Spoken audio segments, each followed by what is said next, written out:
Halo para pendengar dimanapun kalian berada, selamat datang kembali bersama Mas ini menonton anime Frieren, Sosono Frieren. Kalian lebih suka Sosono Frieren yang so-nya pendek atau so-nya panjang? Oh ya, sebelumnya gue pengen sesekali eksperimen sih. Di YouTube Studio itu ada fitur auto replay komentar orang. Nah, gue pengen coba eksperimen di konten ini. Pokoknya kalian yang komen di bawah, kalau gue bisa auto replay, gue bakal coba auto replay. Gue pengen lihat bagaimana caranya AI membalas komentar YouTube-nya orang. Khusus di konten ini aja. Kalau komentar kalian dibalas, berarti itu pakai auto reply-nya YouTube. Ah itu. Gue pengen sesekali nyoba aja. Itu pun auto reply-nya kayak gini. Gue kasih tahu deh cara kerja auto reply-nya ya. Jadi nanti bakal ada komentar, terus nanti bakal ada 3 opsi buat gua untuk ngebalas komentar itu. Masalahnya nyambung atau tidak itu urusan belakangan. Tapi itu intermezzo doang. By the way, selamat malam.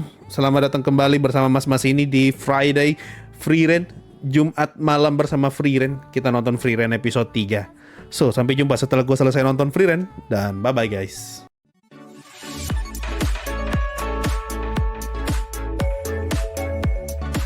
Seperti biasa, openingnya Frieren jangan di skip. By the way, gue baru kepikiran sesuatu nih. Baru aja gue kepikiran. Openingnya Frieren season 2, di awal banget itu ngeliatin bunga putih kan. Bunga putih itu kalau nggak salah merefer ke itu deh. Flame deh. Iya, kebetulan di opening ini, kita diliatin Frieren sebelum dia ketemu Himmel. Siapakah sosok berharga bagi Frieren sebelum dia ketemu Himmel? Ya Flame. Iya, karena kalau dilihat dari opening ini ya, salah satu yang di shot dari opening ini, itu tongkatnya Frieren. Yang ngajarin Frieren sihir, itu kan Flame. Flame lagi, mana seiyunya udah meninggal kan tahun lalu. Kayak tiap minggu ada aja detail opening yang yang disadari ya. Iya kan? Makanya di pertengahan opening dia ketemu bunga baru warna biru. Ya Himmel. Nah semenjak dia ketemu Himmel, banyak tuh bunga baru bermekaran kan. Jadi sebelum dia kenal Himmel, bunga dalam hidupnya tuh cuma satu, bunga putih, Flame. Setelah dia ketemu Himmel, di sini yang ini langsung banyak bunga bermekaran. Nah ini kan belum ada bunga apa-apa kan. Karena sebelum ketemu Himmel ya cuma Flame. Nah, setelah ketemu Himmel, baru tuh bunga lain bermekaran. Artinya hubungan dengan manusia lain mulai terbuka. Banyak kenangan indah mulai didapatkan. Lagu baru kah? Enak nih didengar. Cuma begini doang, lucu. Lengah sedikit saja manusia bisa hilang dalam sekejap. Anjir, musiknya ini tuh kalau lu main game RPG, ini tuh musik-musik yang keputar kalau lu lagi jalan, lagi di perjalanan pengen nyelesain misi. Nah kayak gini musiknya nih. Woi, naga. Itu bukan naga, itu Hydra paling. Bisa dibilang monster yang lebih dekat dengan kadal. Oh, nggak disebut namanya ya? Oh, anjir, cara dia lompat aja kayak orang, bukan kayak bukan kayak kadal.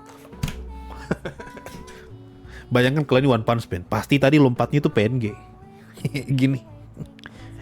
Wah anjir, ini kalau di Overlord 100% CGI. Gue kayak merasa ada banyak musik baru deh di episode ini. Wah, pakai POV lagi kayak waktu season 1 ya. Ini bisa jadi meme nih. Bro tewas mengenaskan. Anjir, musik kayak Assassin's Creed segala. Ini gue merasa kayak lagu baru loh. Apa ini ada lagu di season 1 ya? Sama satu hal yang kerasa dari episode ini, ini shotnya nggak seperti biasanya loh. Ini banyak banget shot jauh dibandingkan episode lain ya. Sebelum-sebelumnya malah ini banyak banget shot-shot yang literally jauh. Bukan cuma jauh kayak setengah badan atau setengah layar. Nih literally jauh bro. Kayak lagi eksperimen di Mythos nih. Apa jadinya kalau bikin anime dengan shot jauh kayak gini? Kayaknya nggak banyak deh anime yang punya shot jauh yang betulan jauh kayak gini nih. Ini kerasa kayak lagi eksperimen. Nih, shot jauh begini tuh hampir nggak ada anime yang kayak gini. Kayak tadi yang waktu awal-awal Stark dikejar sama Hydra, itu kan juga shotnya jauh tuh. Nah yang ini, tuh bagus sih, maksud gue ya apa? Niatnya sih baik ya, tapi masa lu eksperimen di Frieren? Cuma poin positifnya ya, dengan banyaknya shot jauh kayak gini, jadi kerasa petualangannya. Lu bakal ngerasa betapa luasnya ini tempat yang mereka jelajahi. Kalau anime lain kan paling kan cuma diliatin dia lagi lari dalam hutan, atau lagi naik kuda, atau lagi jalan di bawah-bawah pohon. Ini betul-betul kerasa luasnya, tingginya. Kayak di mereka naik-naik gunung nih. Betulan kerasa lagi naik gunung. Oh, ini shot yang ada di trailer kayaknya.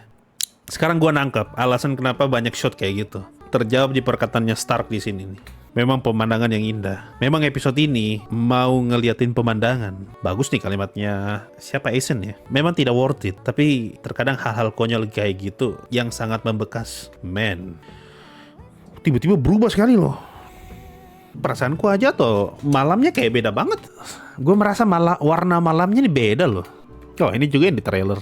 Nona masih muda tapi suka pemandangan air panas ya. Anjay, lu bayangkan tuh ibu-ibu bilang Frieren masih muda loh. Iya betul, ini yang pengen ditonjolin di episode ini tuh pemandangan. Bahkan begini aja diliatin view-nya. Nah, kebetulan ada contoh nih. Kalau lu ingat waktu gua reaction Lord of Mystery. Salah satu hal yang gua keluhkan itu karena scene-nya tuh banyak yang kerasa patah. Nah, Frieren di sini dia ngeliatin nih. Lu lihat nih. Nah, ini kita diliatin Stark yang lagi berdiri di sini, terus jalan ke sini nih. Terus next shot, diliatin dia masih lanjut jalan. Terus next shot lagi, diliatin dia udah duduk nih di atas kasur. Kalau lu nonton Lord of Mystery, animenya tuh lagi berdiri di sini nih. Tiba-tiba next shot sudah duduk di sini. Itu yang gue maksud, scene-nya aneh banget karena patah. Banyak scene kayak gitu di Lord of Mystery lo. Masa lu pada nggak nyadar sih? Baca berapa banyak tuh ada yang komen. Masa sih bang, gue aja nggak nyadar pas nonton lah. Ini nih orang kalau tidak peka dengan kode ya. Masih tidak mengerti dia ini. Nih, sumpah ini episode beda banget dengan episode-episode sebelumnya. Anjir, Frieren ini rambut apa? Lihat nih. Rambut apa ini? Ini udah kayak karakter dari Trickle. Udah kayak karakter ciwi-ciwi Trickle. Ini perasaanku aja tuh, mukanya Frieren beda dengan mukanya Stark. Aku ini seorang nona, tentu jiwa gadisku masih sempurna. Keluar dari mulut orang yang sama-sama tidak peka. Telat 100 tahun. Satu hal yang paling kerasa dari episode ini juga ya, banyak pakai shot yang diam gitu. Jadi backgroundnya tidak berubah tapi karakternya yang gerak. Jarang juga nih anime kayak gini nih. Biasanya kalau backgroundnya diam, karakternya juga nggak gerak. Jadi cuma slideshow doang, zoom in zoom out, mulut doang yang gerak, atau cuma gini-gini aja. Frieren kayak beda banget loh di episode ini. Ini yang kedua, jangan sampai yang ketiga. Anjir, apa yang terjadi kalau yang sampai ketiga emangnya? Betulan ditanya deh, aku akan menangis.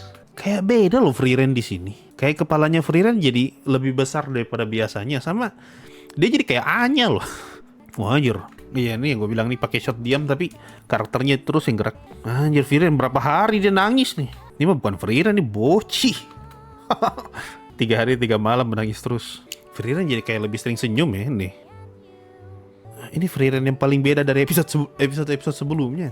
Ini musik baru juga nih. Ini musik game banget nih. Jadi kalau lu lagi jalan-jalan di kota, lu main game kan, lagi jalan-jalan di kota nih, lagi keliling-keliling, kayak gini musiknya nih.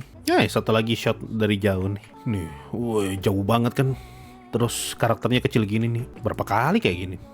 Di sini Frieren ngomong kalau semua pengetahuannya tentang Fern itu dia ketahui dari cerita-ceritanya Hater. Dan kita diliatin Hater yang cerita itu lagi terbaring di atas kasur. Artinya dia nyeritain tentang Fern itu di saat dia sudah sakit. Jadi kemungkinan Hater tahu nih umurnya sudah tidak lama. Karena dia mau nitipin Fern ke Frieren, ya udah dia cerita nih semua hal ini ke Frieren sebelum dia meninggal. Ini shot yang di trailer juga nih. Akan kumundurkan 1 hitunganmu. Terima kasih. Anjir. Satu detail yang selalu dijaga nih, tiap kota punya gaya lampunya masing-masing. Yang ini juga sama. Anjir, Fern kaget nih. Kapan terakhir kali Fern kaget? Orang sedatar Fern loh. Oh, ini muka season 1 tuh ya, muka-mukanya Anya tuh. Nih, yang ini nih. Oh, kita diliatin Flammy tapi dia tidak ngomong loh. Pasti gara-gara seiyunya udah meninggal ya. Kalau seiyunya masih hidup pasti dia ngomong tuh. Frieren nih, tiap kali ada kesempatan pasti dia tidur kakinya di atas. Kayak tadi tuh ada shot dia tidur di tanah, kakinya di atas batang kayu. Ini orang tidak bisa tidur di atas kasur. Selalu mau jatuh. Habis tuh. Don't you worry. Kau diam, saya mau nonton. Kenapa kau berhenti di sini? Don't you worry. Ya itu tadi Sososono Frieren episode 3. Menyenangkan sekali nonton Frieren episode 3 ini. Dan ini episode beda banget. Sangat-sangat kerasa beda banget dengan episode-episode sebelumnya. Betul-betul beda. Frieren di episode ini entah kenapa lebih hidup, ekspresif banget lah di episode ini. Shot-shot yang dipakai juga beda banget. Banyak banget shot yang dari jauh sekali. Jauhnya betul-betul jauh tuh. Terus kita diliatin karakternya kecil lagi jalan. Ini bukan seperti Frieren biasanya, tapi ya tetap bagus lah. Kalau mau yang jelek tuh One Punch Man. Frieren kayak kesurupan, beda orang banget, betul. Kayak beda orang, tidak seperti biasanya. Seperti yang gue bilang tadi ya, episode ini punya dua jenis scene yang dipakai berulang-ulang. Scene pertama ngeliatin shot jauh yang sepertinya fokusnya tuh mau nonjolin pemandangan sama mau ngeliatin seberapa luas tempat yang sedang mereka lalui. Dan menurut gue sih ini sesuai konteks ya, sesuai konteks dari cerita di episode ini, kayak soal Stark yang ingin menikmati pemandangan setelah mereka capek-capek pengen ke pemandian air panas. Makanya kita diliatin banyak banget pemandangan. Terus untuk shot kedua yang sering banget dipakai itu backgroundnya diam tapi bergerak karakternya. Kalau di anime lain biasanya itu cuma ngeliatin muka, terus karakternya jalan, backgroundnya juga ikut kayak berpindah gitu. Nggak banyak yang mau bikin anime kayak gini nih, kayak betul-betul yang gerak tuh karakternya tuh, bukan semua gambarnya yang berubah. Mentok-mentok kalau mau bikin kayak gitu biasanya cuma slideshow doang. Contoh paling banyak tuh di One Punch Man. Jadi kayak kalau kita diliatin lagi shot diam, ya betul-betul gambarnya diam gitu, cuma digeser doang. Kalau ini tidak, betul-betul backgroundnya diam, karakternya jalan tuh di dalam. Menarik mas. Cuma masalahnya ya, perbedaan antara episode 1, 2, dan 3 ini beda banget. Kayak lu lagi nonton anime lain, walaupun tetap sama-sama bagus. Slide Garo akan tetap kuingat. Itu tadi Hydra tuh kalau lompat, kan lompatnya gini tuh. Tung. Nah kalau di One Punch Man nanti gini lompatnya. Entah ya, gue bukan orang animasi, gue tidak tahu apa-apa soal ngebuat animasi, tapi kira-kira aja mana yang lebih ribet, bikin anime dengan visual normal pada umumnya atau bikin anime dengan gaya kayak gini yang backgroundnya diam tapi karakter dalam background itu yang betul-betul bergerak. Kalau menurut gue pribadi ya, dari pandangan gue kayaknya lebih ribet bikin yang backgroundnya diam tapi karakternya yang gerak. Kalau menurut gue pribadi sebagai orang yang tidak tahu apa-apa soal animasi ya. Menurutmu animasi kayak gini bakal dipertahanin apa cuma coba-coba bang? Gue penasaran sih, kalau misalnya bakal ada action besar dan animasinya tetap kayak gini, gue pengen tahu hasilnya bakal kayak gimana. Tadi kan kita dilatin sekilas waktu lawan Hydra, dari shot jauh, naganya terbang di atas kan, terus kita dilatin orang-orangnya kecil di bawah tuh. Kita dilatin Stark lari kecil tuh, Stark kecil lari. Gue penasaran sih, gue pengen lihat kalau lagi battle besar kayak waktu ngelawan bawahannya Aura gitu, bakal kayak gimana ya kalau dibikin kayak gini. Poin positifnya ngebuat episode ini tuh lebih hidup, lebih kerasa hidup daripada episode-episode sebelumnya, karena betulan kayak orang gitu. Kayak kalau kita nonton film kan yang gerak orangnya kan, bukan backgroundnya kan. Kayak gitu juga, kayak betul-betul lagi ngeliat kan, ini karakter di Frieren hidup. Kayak tadi kita diliatin Stark berdiri di depan pintu kamarnya Vern, itu kan shotnya diam tuh, tapi Starknya yang gelisah gerakin badannya bolak-balik. Menarik sih kalau misalnya tiap episode gaya penceritaan visual animenya itu berubah sesuai konteks cerita, tapi apa itu nggak terlalu eksperimental ya untuk judul sebesar Frieren? Bagus sih, cuma maksud gua lu berani banget coba-coba dengan judul sebesar Frieren dengan peringkat 1 masalahnya di mal tuh. Udah cek rating, coba kita cek rating. Oh jadi peringkat 2 sekarang 9,28. Anjay, turun. Cuma masalahnya gini, minggu lalu itu 9,30. Peringkat 1 turun 0,002, itu langsung turun peringkat 2. Frieren season 1 berapa ratingnya? Sama apa 9,28? Lah gue belum kasih rating ya buat Frieren season 1 ya. Oh pantasan. Sini biar abang kasih naik lagi 10 biar tambah naik. Nah tambah menang tuh season 1. Ya gue pengen coba ngetes fitur auto replaynya YouTube.